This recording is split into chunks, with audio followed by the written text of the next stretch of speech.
All right, no coding in this, or no terminal commands, I would say. No VS Code. Let's just talk the browser flow. Miguel Greenberg explained this to me in one of his videos, so I hope to do this just as much justice as he did.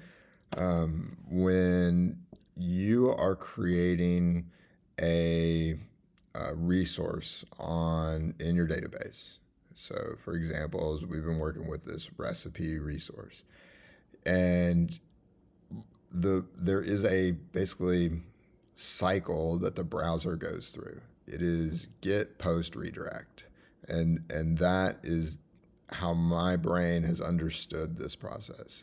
You get a page that will show a form that the user will put content into.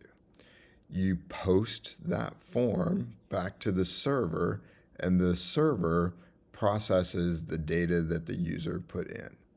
Now, when the post is finished, and hopefully all the data that the user put in is a happy path, let's say that that data was good, then the browser will redirect you back to another page.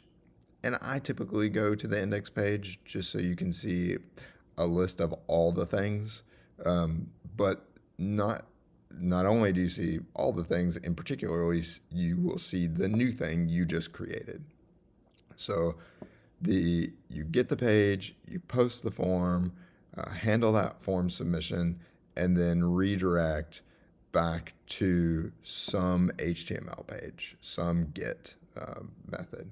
So that is the get, post, redirect flow, and we will actually see that flow in the example that we're working with recipes in the create and store. So I'll show you that in the next video.